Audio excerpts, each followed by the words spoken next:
प्रार्थ जगत जननी श्री श्री बड़मा परम पूज्यपा योगाचार्य श्री श्री बड़दा परम पूज्यपा श्री श्री आचार्य देव सभी चरण में कोटि कोटि प्रणाम।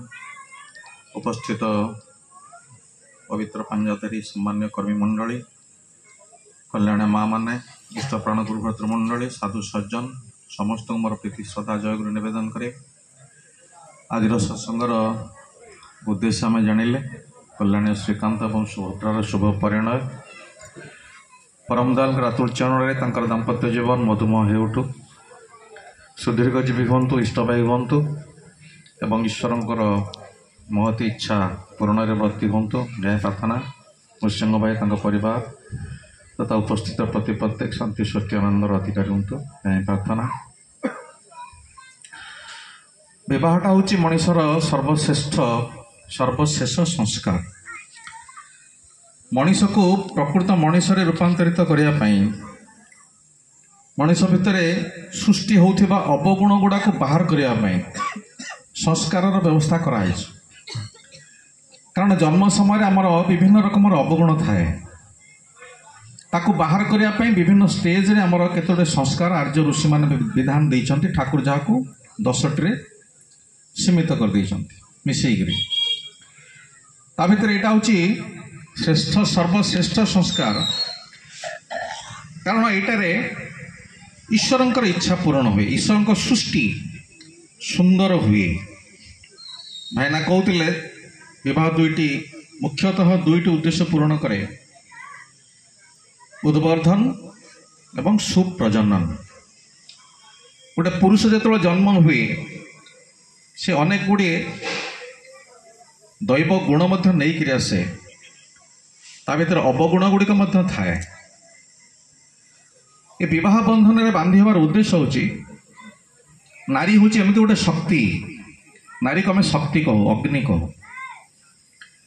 पुरुष भितर जेते दैवी गुण सब अच्छी नारी ताकू माने से दृष्टि दे ध्यान दे सेगुड़ी को उद्वर्धन दिगरे नहीं जीव।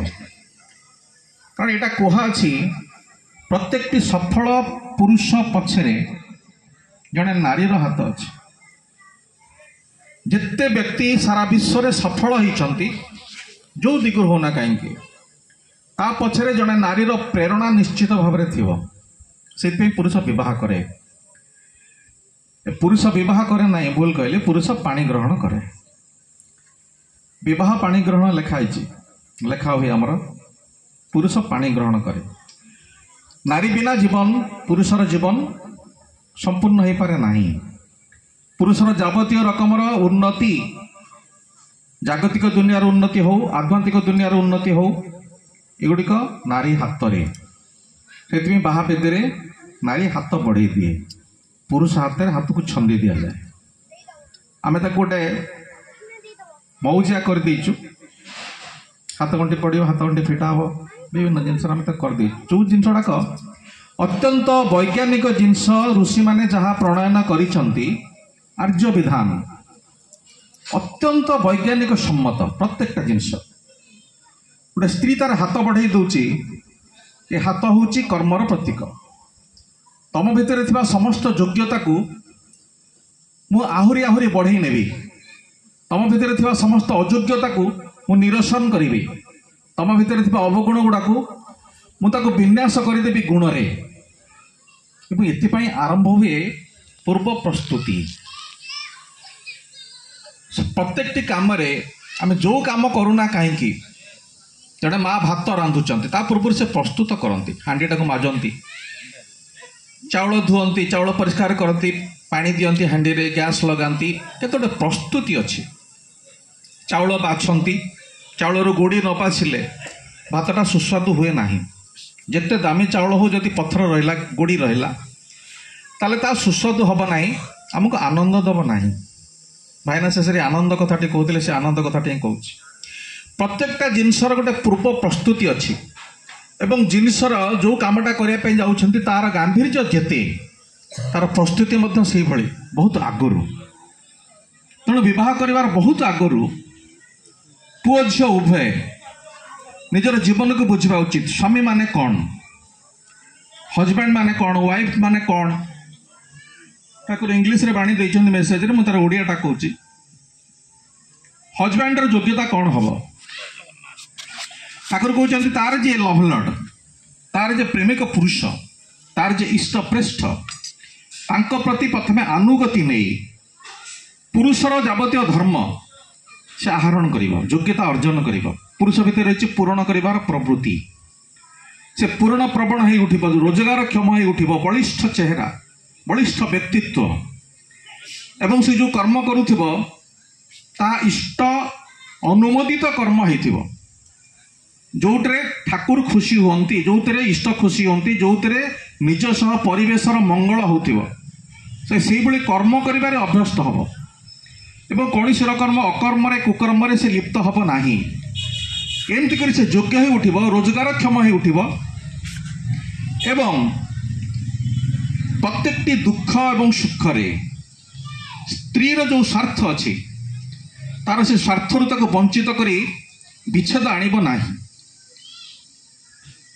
स्त्रीर धर्म होची स्त्री केबे हेले never wives out her adherence to her husband, तार स्वामी ठारू केबे हेले तार अनुगति को विच्छिन्न करिब नाही, स्वामी सहित संपूर्ण भाव में निजको अनुगत करी रखिब। ठाकुर से कहले सुप्रजनन जो नियम छोटिया बाणी रे कहले इष्ट पछरे छुटिले पुरुष प्रज्ञा अनुपमा, स्वामी पछरे छुटिले नारी श्रेष्ठ संतानर माँ। तेणु उद्देश्य अनुप्राणित हुआ, सत्यानुष्ठान ठाकुर लिखिले उद्देश्य अनुप्राणित हुआ एवं प्रशांत चित्तरे समस्त सहाय कर, तेबे जाई उद्देश्य सफल हम निश्चय।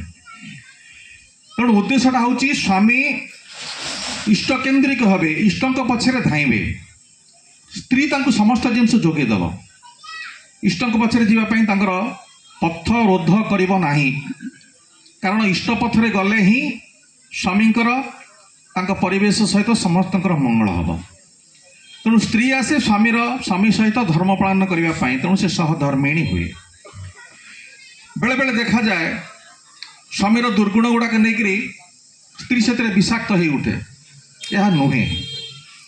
आमे माने पुरुषोत्तम कहीं नुहंती, पुरुषोत्तम होचंती एकमात्र व्यक्तित्व सारा विश्व रे जे निर्भुल, संपूर्ण निर्भुल, अन्य माने किंतु सब भूल।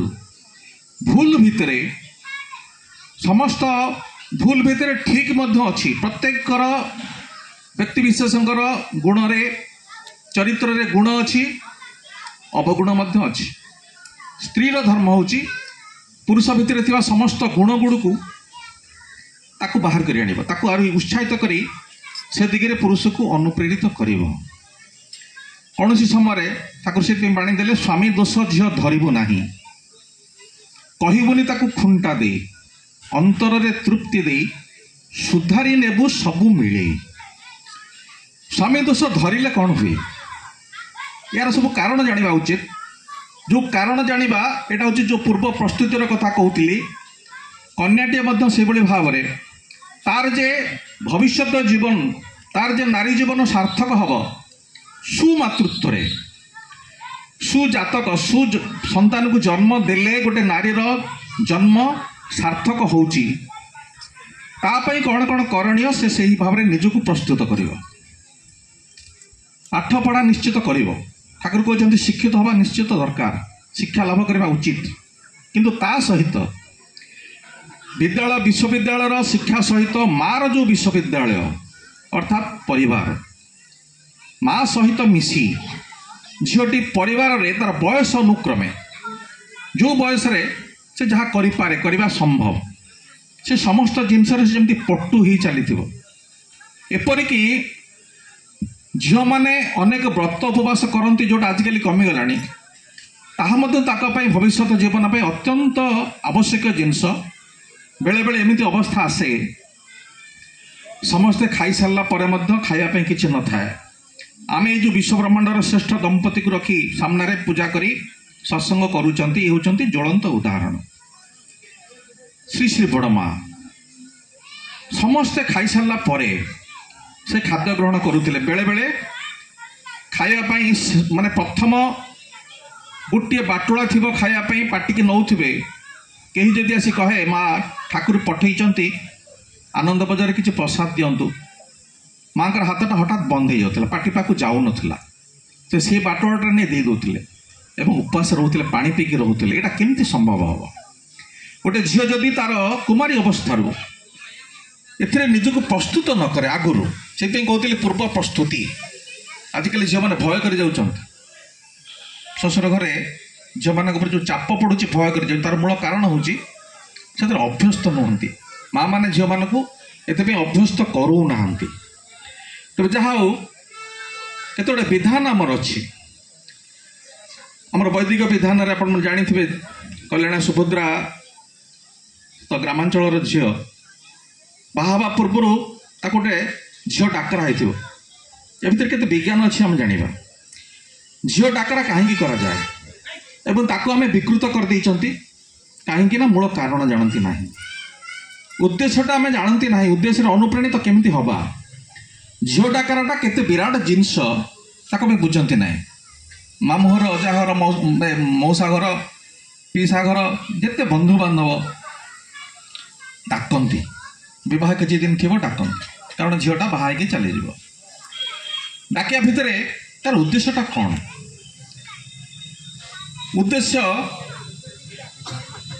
ପ୍ରକୃତ ପକ୍ଷରେ ଉଦ୍ଦେଶ୍ୟ ହେଉଛି ସେ ଯେଉଁ ଜୀବନ, ନୂଆ ଜୀବନକୁ ପ୍ରବେଶ କରୁଛି। କେତେ ବଡ଼ ସାଂଘାତିକ ଜିନିଷ ଦେଖନ୍ତୁ। ଗୋଟେ ଝିଅ ଜନ୍ମ ହେଲା, ଗୋଟେ ପରିବାରରେ ବଢ଼ିଲା, 25 ବର୍ଷ, 24 ବର୍ଷ, 26 ବର୍ଷ ହେଲା, ସେ ଘରର ମାୟା ମମତା ତୁଟେଇ ଦେଇକି ଆଉ ଗୋଟେ ଘରକୁ ଚାଲି ଯାଉଛି। ଗୋଟେ ଝିଅର କେତେ ତ୍ୟାଗ, ଏବଂ ସେ ତ୍ୟାଗକୁ ସାର୍ଥକ କରିବା ପାଇଁ ତାକୁ ଶାଶୁ ଘରେ ଚଳିବା ପାଇଁ କେଉଁ କେଉଁ ନିୟମ ମାନିକି ଚଳିବା ପାଇଁ ପଡ଼ିବ। এই অভিজ্ঞ সম্পন্ন বুঢ়ী মানে, বুঢ়ী মা মানে, আই মানে, বয়স্ক মা মানে এভাবে জিনিস তাকে সেটি কুহতি।